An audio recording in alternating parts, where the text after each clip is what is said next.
The voice of Motown, West Virginia's leader in news, analysis, and rumors, proudly presents the Voice of Motown podcast, featuring your boys, Brandon and Tyler. Take it away, gentlemen. The West Virginia Mountaineers take on the Texas Longhorns in Morgantown. You can catch the game at noon on ESPN2. This is the Voice of Motown podcast. I'm Tyler Pepe. And I'm Brandon Cork, and this is a WVU sports podcast by two suffering WVU fans. So before we get into the Texas game, we just kind of wanted to get some breaking news out of the way. West Virginia had two recruits decommit, running back Justin Williams and wide receiver Kevin Thomas. Brandon posted the tweet relaying this information, and some knuckle draggers wanted to get their panties on a twist about it. So I'm going to go a little nuclear to start this podcast. So listen, I'll read the exact tweet. This is what it was, word for word. Justin Williams was WVU's fourth highest ranked recruit in this class. Kevin Thomas was our seventh highest. Their decommitments today are a big hit, not a good day for Mountaineer Nation, and hopefully not the start of a trend. That was it. That was the tweet. And some people got angry at this. Not a lot. You know, you're always going to get a couple angry people. But, this isn't good news. It is disappointing, and hopefully more recruits don't do this. So I don't understand what the problem with that tweet is. I feel like I'm a pretty big Coach Brown. I make excuses for him a lot. I really do, because I feel like we should back our coaches. It's not always easy, and I try to be patient with them. But I feel like some fans are just going too far with, they get offended with no matter what people say. Even when you have any little critique about what's going on at the school, they want to get angry. Now, with that being said, let's talk about the piles that tweet directly to these kids. Like, these are 17, 18-year-old kids. Don't be mad because they said they're 100% committed. These kids get caught up in the hype. The fan base praises them, and they say stuff that they later take back. So, that doesn't give anyone the right to message these kids, to bash them. You can voice your concerns. You can say you're disappointed, because we all are.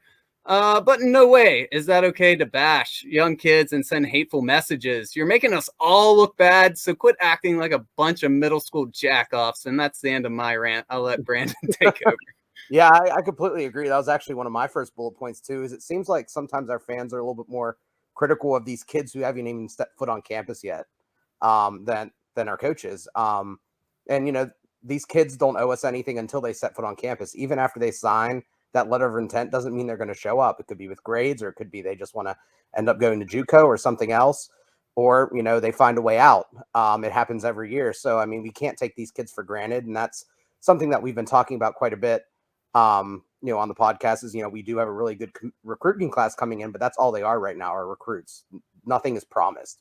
And we just need to kind of stop acting like these kids owe us something, because they don't. They need to go what's best for them. And sometimes it's NIL sponsorship. Sometimes it's just more playing time. Sometimes they see the product on the field and they're just like, I don't want to play in that system. And you can't really blame them for that, because when I watch WVU, I wouldn't want to play in that system. Now, obviously, everyone's different. Some people want more of a challenge. Some people want to go out there and make a difference. But, you can't expect every recruit to want to come in and do that. That's not how some people are built, and you can't really force people to think that way. And to the point about how we're not really holding our coaches accountable, I see way too many people kind of defending coaches and saying, we shouldn't talk loudly about how our coaches aren't performing because it's driving recruits away. And I don't think that's the case at all. I've said that out on social media several times, that, the recruits know more about football than we do. They do this for a living, and that most of them want to do this professionally. So, they study tape. They understand how offenses work. They understand a bad product when they see it. They don't need us, insignificant peons to tell them when something is bad. So we need to redirect our energy and get the coaches to put out something that not only is something that we're proud of, but something that other people want to go out there and play for.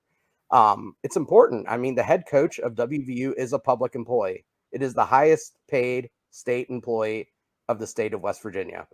And, we kind of act like they're, some sort of deity out there that they can't be touched.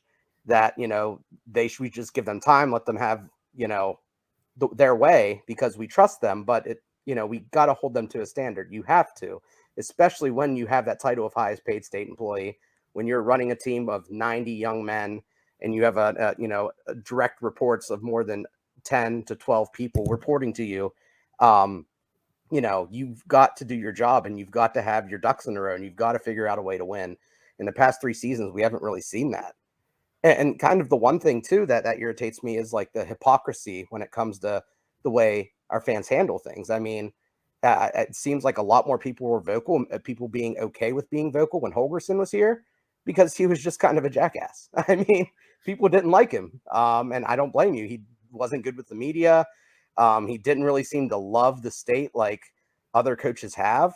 And when Bill Stewart was here, you had the fan base split whenever he lost that head coaching position, rightfully or wrongfully. I mean, because of the way he spoke and the way he represented the university. And I think Neil fits more into that Bill Stewart category than a Dana Holgerson category. And I think that's why some people embrace him a little bit more, because he talks and it seems like he's giving real answers. But it's one thing to give real answers and make real change than to give real answers and then constantly see the same mistakes on the field over and over again.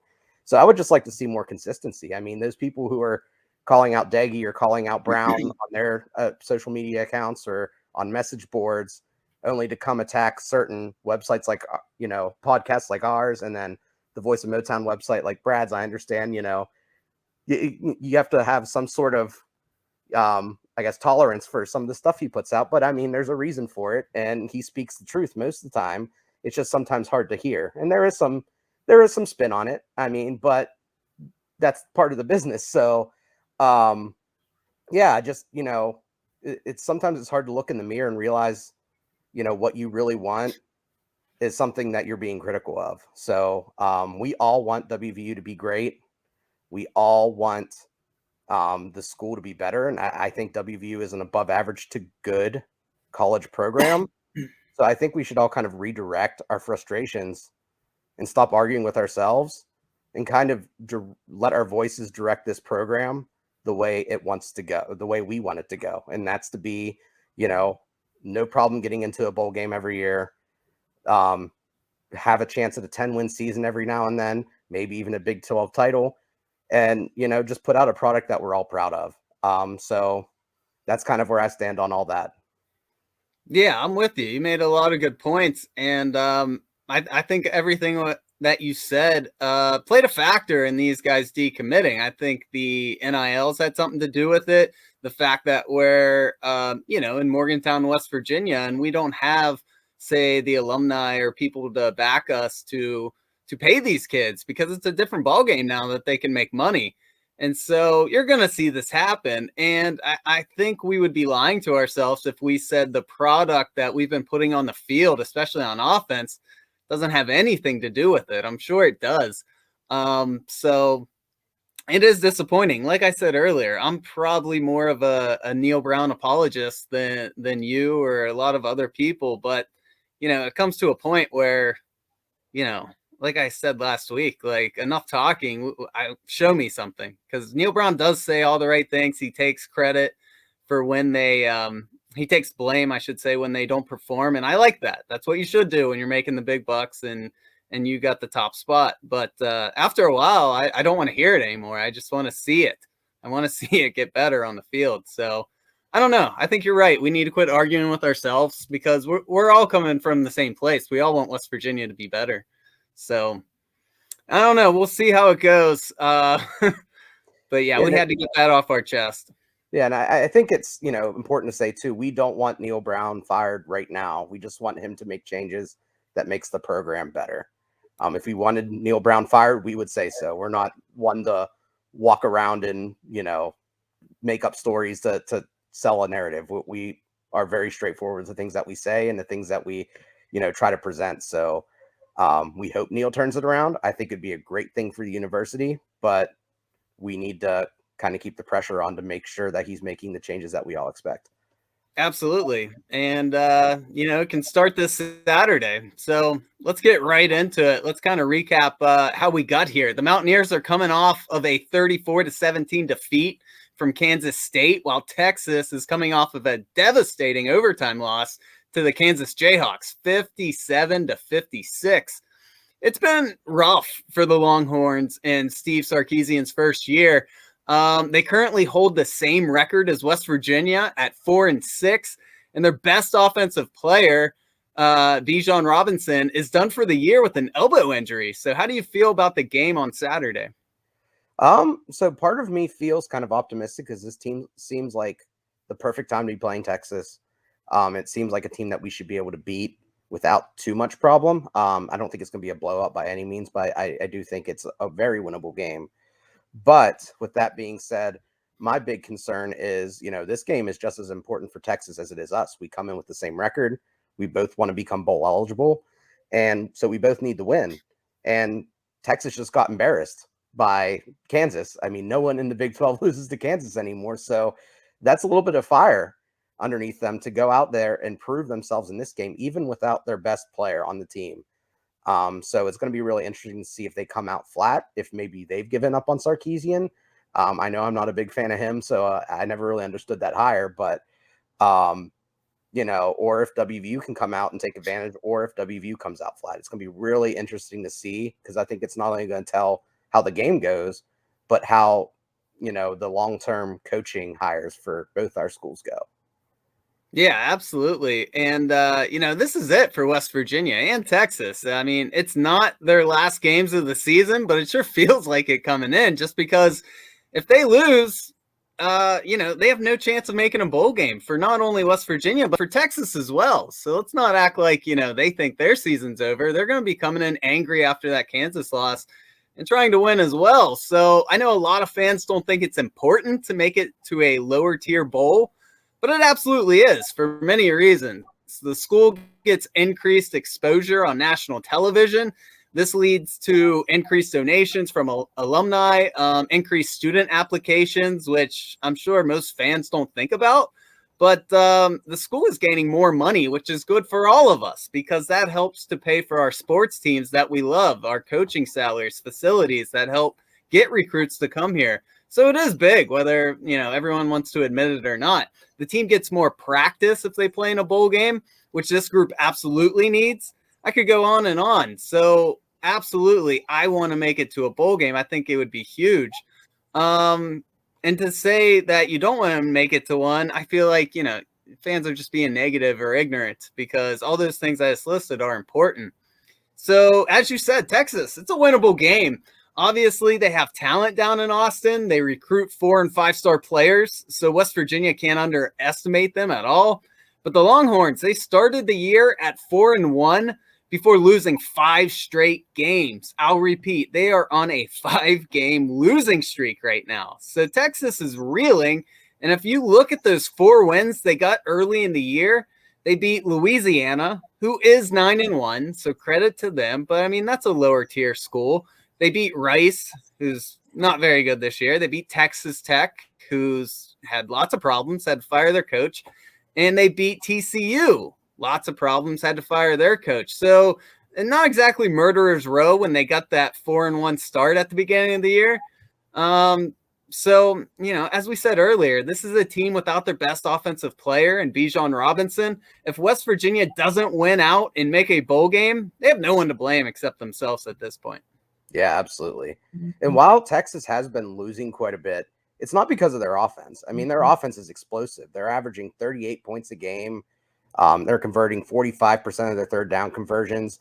A lot of that had to do with Bijan Robinson, but, their defense is bad. And they've been in some shootouts, as you saw with the Kansas game. So, it's going to be interesting to see how WVU's defense matches up. And I think a lot of that's going to have to do with how we handle the field position battle. I mean, Texas keeps control of the ball. They get first downs. I mean, I was looking through their entire game log, and their average possession has almost 7 plays in it. I mean, they've only gone less than 4 plays during a drive on 7% of their total possessions. So they're a team who's going to move the ball. They're efficient, and they're going to figure out how to run the ball on you. So it's going to be a really interesting matchup to see if we can contain them. Yeah, you nailed it. It's no secret. Texas likes to run the football, and even with Robinson out, they'll probably still rely heavily on that run against West Virginia.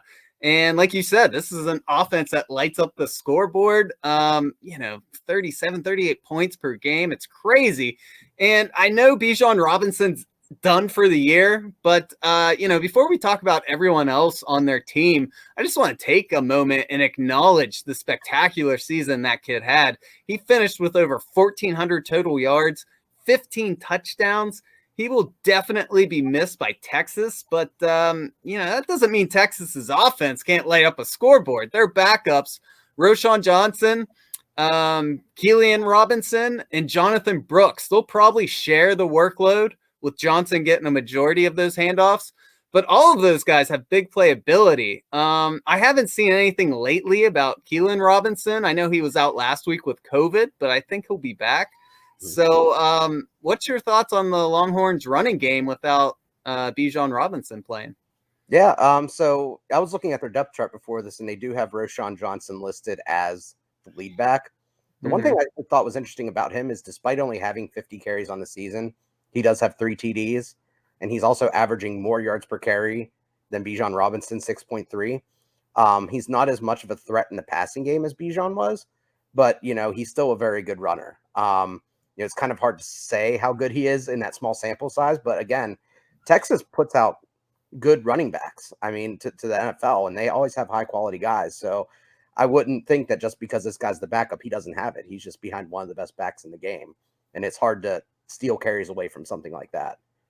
Yeah, and if I remember correctly, he actually hurt us. It was either last year or the year before, maybe both years. I definitely remember him having success against West Virginia. So, they're still going to be scary running the football. So let's talk about their other threats on offense. Junior Casey Thompson, a dual threat quarterback. I feel like we've been versing a lot of dual threat quarterbacks lately. But he has some nice passing numbers in certain games this year. Although he's selective about when he runs the football, he can certainly hurt you with his legs when that opportunity is there. And with all that being said, Coach Steve Sarkisian is not afraid to bench him when struggling. I didn't know this, so I really started doing some digging, but he's been benched a few times this year for freshman Hudson Card. And he's already received some significant playing time in certain games. So West Virginia has a tough defense that is more than capable of getting in Texas's backfield and disrupting Casey Thompson. So it'll be interesting to see that matchup on Saturday. What are your thoughts on Casey Thompson? So I think I figured out what Casey Thompson's weakness is, and it's every other quarterback's weakness, and that's pressure. So I was looking at all their game stats. And when he gets sacked more than twice, he has a 58% completion percentage, which is down about 5% from his average, 9 touchdowns to 4 interceptions, and that's a total sample size of 4 games. But when he gets sacked one time or less, his completion percentage jumps up to 71% with 14 touchdowns and 3 interceptions, and that's 6 games. Now, a lot of those were the beginning of the season games where they were playing the Louisianas, Rices, etc. But still, I think WVU has a good enough pass rush to get back there and make him uncomfortable. And if you can get pressure on him, you can definitely mess him up. Now, with that being said, they do have a really, really deadly receiver out there in Xavier Worthy. 49 catches, 831 yards, 11 TDs, and he is a freshman, 17 yards per catch. So he's definitely someone that is going to line up on the outside against Daryl Porter and Charles Woods and give them a really hard time because he is a very talented player. He absolutely is. I actually think they're going to be looking his way more than even normal since they're missing Robinson this game. So that's definitely a name to look out for. It's hard to believe this guy's a freshman because he is so special. Few teams have found ways to slow him down. And in the games when he gets going, he absolutely goes off. 4 games with over 100 yards. Even a 200-yard game, I believe it was against Oklahoma. So in those 11 touchdowns, that's a freshman record at Texas. And think of, of all the great players that have gone through Texas, he has that record. So, how can West Virginia slow the freshman down? What do you think? Yeah, it's going to be interesting. I was looking at some PFF data before this podcast, and I was actually surprised to see how highly graded Charles Woods was in the coverage department. So we talked about this before, and I haven't really dug into kind of how he's grading out until now, but it does seem like our pass defense has gotten a lot better with him back there. So I'm hoping that, maybe not necessarily one-on-one, maybe with some safety help, he can help slow him down, because he definitely seems to be the type of guy who's really good at staying in front of guys, not letting big plays, and he's also capable of a pass deflection or two every game, and getting himself in place to at least have a chance at a pick, because he already has one, and then last week he dropped one, so he has a nose for the ball. Hopefully, maybe he can come up with another one this week. Yeah, I'm with you. And like you said earlier, I have seen, a lot of people saying that Texas is, they're prone to give up pressure up front, which is great for us because, as we know, our line can get to the quarterback. I think that'll play a big factor. If they put pressure on them, then you might be able to cancel out Worthy's big play ability. We'll see, though. Oh, yeah. And, looking at their offensive line, they are not a very good pass protection team.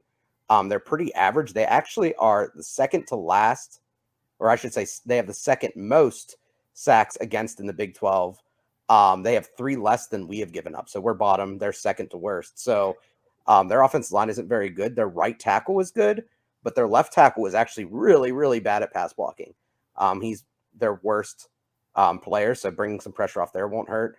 And he's not very good at run blocking either, but, their 2 guards are kind of where they make their money running. Those 2 guys really control things. They make holes. They make things happen. So, the 2 guards, the right tackle, are kind of where they're going to try to run behind. But I think they're susceptible all across the board against pass rushes. So it's going to be really interesting to see how we attack them. I know we like to run a lot of twists, especially on third down. But I would like to see us bring 4, maybe 5 guys more often to see if we can get in Casey Thompson's head a little bit and just make some plays in the backfield. Yeah, I'm with you. I think the biggest thing will be is field position, which are you ready to get into Texas's defense and our offense? Yeah. Let's do it. So their defense, it allows a lot of rushing yards and a lot of points, pretty much exactly what their offense does. So Texas is allowing 204 rushing yards per game and 32 points per game. So that's encouraging for our offense. Hopefully West Virginia sticks to a run-first mentality. I think that'll be a big factor. Let the running game open up the passing game instead of the other way around. We seem to start games with a balanced running attack, and then we abandon that plan as the game goes on. I don't know if that's because, we get down early a lot and they kind of lose focus. So we'll see what Coach Brown and Parker have in mind on Saturday, but it's important to note that West Virginia is 3-0 when Letty rushes for over 100 yards. So it's a proven recipe for success. What are your thoughts on the Longhorns defense? Yeah, they're not very good. They are 100th in the nation on yards per play, 101st in yards per game, and 99th in points against per game. So they are just not good really across the board. When it comes to their run defense, you hit the nail on the head. We need to run the ball against them because they've allowed 23 rushing TDs. They're allowing over 5.3 yards per rush. And they're not a team who really has anyone on their roster who consistently disrupts the running plays in the backfield. I mean, their leading guy with tackles for losses has 5.5. Second most is 5. They have several with more than 2. And this far into the season, that's really nothing. I mean, I know WVU has multiple. It seems like probably at least 1 or 2 guys who has at least 1 tackle for a loss a game. So another thing that I thought was interesting too is if we can get the ball, if we're not getting first downs on first and second down, we have a really good chance of getting first downs on third and less than 3, because Texas is allowing 4.3 yards per carry when the situation is third and less than 3 yards. So they're averaging more than letting teams have more than a first down on those situations. And it seems like WVU ends up in a lot of those situations. So we need to take advantage of that. Yeah, for sure. Looking at their defensive line, they got some big boys on that defensive line. So I'm a little surprised they get pushed around so much on the run defense. But they have a couple of guys over 300 pounds. We'll see how our line matches up on Saturday with that, because those are some big dudes to deal with. But yeah, you were kind of alluding to it. They have just 16 sacks. That's not great. Compare that to West Virginia's 22. I mean, 16 doesn't sound like a lot at all. And they don't get in the backfield very often. However, they cause 14 turnovers, 7 picks, 7 fumble recoveries. So WVU definitely needs to emphasize ball security and not give this potent Longhorn offense short field position. Yeah, and the one thing that's interesting is it seems like, like we just said, running the ball is the formula to success against them. In between the 20s, it's kind of a mixed bag on what you're going to do against them. They allow a 68% completion percentage. They've allowed 2,000 yards on the season, 7.9 yards per attempt, but they've only allowed 5 touchdowns from in between the 20s to 7 interceptions. So that's where you're going to turn the ball over. Now, when you get into the red zone, it's a little bit different. They're not as good. So, you kind of want to attack them with the run early on. Now, the one area it seems like they're pretty susceptible to on third down in between 4 and 6, so third and intermediate, it seems like it's a good chance to take deep shots in those situations because teams are only completing 50% of their passes, but on those completions, guess how many yards per catch they're averaging? 30. 18 yards per catch. I went way over. But, third and 4, WVU kind of likes to take a conservative sometimes, run the ball in those strange situations. But if they're allowing 18 yards per catch, if you can figure out a way to get back behind them, that's a good thing. But whenever it's third and long, they just play, basically quarters coverage and allow you to throw underneath of them. On third and 10 plus, they're allowing an 88% completion percentage for about 10 yards per attempt, but 10 yards is less than 10 plus. So they're just playing it safe. Yeah. One thing that stuck out to me, you talked about their red zone defense. It seems like once they allow people in the red zone, people get points. But this stuck out to me. Out of 39 red zone scores that they've given up, only 24 of those were touchdowns and 15 were field goals. So They do seem to hunker down and make their opponents settle for 3 a lot in the red zone. And we'll see if that plays a factor in Morgantown because we have had some problems at certain times in the red zone. It seems like, lately we've been a little better once we're in the red zone. But that could definitely play a big factor for a team that scores a lot. Yeah, definitely. And one thing that I thought was interesting too is that back to the passing real quick. WVU, we know Deggy doesn't have the greatest arm strength. So we don't necessarily get a lot of long touchdowns unless they're in the 25 to 40 yard variety. Well, Texas has not allowed a single touchdown pass in between their own 39 and 21. So if that's where we're looking to take deep shots, no team has been able to do it so far. I don't know what the reasoning is behind it. Maybe it's just a weird statistical anomaly, but it seems like, again, attacking via the run, getting into the red zone and trying to figure out a way to score there is the best because even though they do hold teams to field goals pretty often, they're still allowing quarterbacks to complete 64% of their passes in the red zone, 16 touchdowns against in the red zone rushing. So it seems like, always the closer you get to the goal line, the better chance you have to scoring. So let's just get down there and punch the ball in a few times.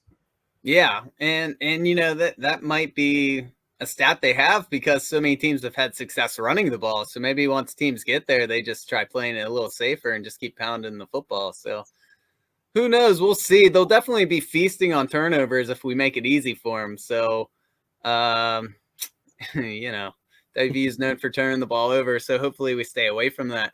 Before we move on too much further, can we talk about Cameron Dicker for a second? Sure. Well, one more thing about the defense before we jump there. Go ahead. I just kind of want to highlight 2 players on their defense that are, probably their best 2, at least on paper. Moro Ojomo, he's a defensive tackle. He doesn't put up a lot on the stat sheet, but he is very good against the run. Stopping holes from forming, helping his linebackers get more room. And then BJ Foster, he is their strong safety, and he is a playmaker. He's 4th in tackles. He has 2.5 tackles for a loss, 3 interceptions, and 1 pass deflection. So he is a guy who's going to go out there and be around the ball a lot. It sounds like he's probably more of an aggressive player with those 3 picks. So got to be careful. Yeah. And if I remember, he leads the team in picks, right? Yep. Yeah, so yeah, he'll definitely be someone to hopefully stay away from. But yeah, I just want to talk about Cameron Dicker for a minute, just because I mean I know it's special teams, but in terms of field position, which has been a problem for us, that could really factor in. He's only missed 2 field goals, and that was early in the season. I think the first 2 games, and ever since he's been money. So it kind of stinks when you're playing an automatic kicker, because once they get into a certain range, it seems like they're going to get points. And also, the dude is like Pat McAfee. He's a stud punter as well. And that could be a big factor because, as we all know, our Mountaineers have field position problems. And if they have a kicker who can pin us deep in our own territory, that's probably going to spell disaster for us on Saturday. Yeah, definitely. And that's kind of leads into or refers back to the point I mentioned earlier in the podcast is, Texas only goes less than 4 plays on a drive on 7% of the time. So they're not going to go 3 and out very often. They're going to get at least 1 first down. So you think they start on their 25, 30, they're getting to the 40, and you have a punter like that, they're going to pin you deep. So WVU is going to have their hands full on kind of stopping them from getting those yardage. And WVU's offense has to get first downs on every possession, because that's the only way you're going to get yourself out of that hole. I mean, it's hard to drive the ball down 90 plus yards and score consistently. I'm not sure I'm confident enough in our offense to be able to do that. But if you can flip field and just go back and forth and get yourself good field position eventually, then you have a good chance of scoring more often. Yeah, I'm with you. And I think they have that ability if they come in with the right game plan for sure. All right, that's all I got on defense. You got anything else? No, that's all I had too. All right, cool. I do have some special notes. I mean, we were kind of talking about this earlier with Coach Brown's depth chart. I didn't see Caden Prather starting on the depth chart, but you also said you saw X-Ray Low on there. So X-Ray Low, I just want to mention he's done for the year, unfortunately. But I was thinking maybe Prather would be on the starting position on the depth chart. I hope that doesn't mean he's not going to get increased playing time. But the fact that X-Ray Low is still on there, maybe that doesn't mean anything. Maybe I'm just digging too deep, maybe. Well, I saw Prather behind Bryce Ford Wheaton on the depth chart, and they still had Sean Ryan listed as the starting Z receiver with Esdale backing him up. I'm not sure if Esdale's coming back because I'm pretty sure he has broken ribs. And Ryan, I thought, got banged up last game. And I know Prather played a lot in that Z role last week. So maybe that's where he ends up playing. It is kind of frustrating, at least preparing for the podcast. And this is a personal problem I'm gonna vent out, but not keeping the depth chart accurate and updated whenever those are released every week is kind of frustrating. I mean, everyone knows that X-Ray Low and Lance Dixon aren't going to play. They're both injured. So why even bother listing them on the depth chart? It just kind of looks sloppy. And for someone who's supposed to be so tied up, and I know this is nitpicking as Neil Brown, I don't like sloppy. I want, let's be transparent and put the right things out there. Even if you're just to say to be determined, it's better than putting 2 injured guys out there. Yeah, it's pulling a Bill Belichick on us there. Just to make a quick note, I'm not trying to start controversy here, but Garrett Green's ready to go. Coach Brown said in his press conference, more than likely he'll suit up. Obviously, we'll still see, Jarrett Dagey out there for most of the time, but I think it's important to note that Green will be suiting up, and he'll probably get his few snaps in there. So. The last thing I wanted to mention was the passing of Sam Huff. I don't think we covered that on Monday's episode. So let's talk about him a little bit. He was a West Virginia native, an absolute stud athlete, not just in college for West Virginia, but in the NFL as well. Played for the New York Giants and Washington Redskins and had a huge impact on both teams. It's not like he went to Washington late in his career and just, hung around. He immediately turned that defensive around. I think they went from being lower ranked to second in the NFL his first year going to Washington. So he won an NFL championship, and then he became a color commentator, first for the Giants, but more famously, he was the color commentator for the Washington Redskins for decades. He was just a special man. Everything he touched seemed to turn to gold. He was successful no matter what he did. and his memory will live on forever in Mountaineer Nation with his 75 hanging in Milan Puskar Stadium. And as it should be, he was one of the best players to ever play. Oh, absolutely. And the one thing I always found fascinating about him, doing some research for him for the article I wrote earlier this week, where I featured him as one of my magnificent Mountaineers, is that, he played defensive line at WVU and he made the switch to linebacker. And that's not something that you see very often, especially middle linebacker. And on top of that, one of the greatest head coaches of all time, Tom Landry, was the defensive coordinator of the Giants. And that's when he came up with the 4-3 defense, which centered around Sam Huff in the middle. And that's, it's a mythical kind of like story to tell because it's just kind of unreal. Also of note, his offensive coordinator at the Giants was Vince Lombardi. So some truly elite coaching talent around him, but he impressed them all. And that says a lot coming from coaches who I don't know how many Super Bowls they've combined to win, but I'm sure it's more than 5 or 6. So, just a really special player. I also thought it was really interesting that he was featured on a CBS documentary kind of to help grow the NFL, The Violent World of Sam Huff, narrated by Walter Cronkite. Just amazing because he was in that era where, football wasn't where it was today. It was still a minor sport trying to compete with baseball.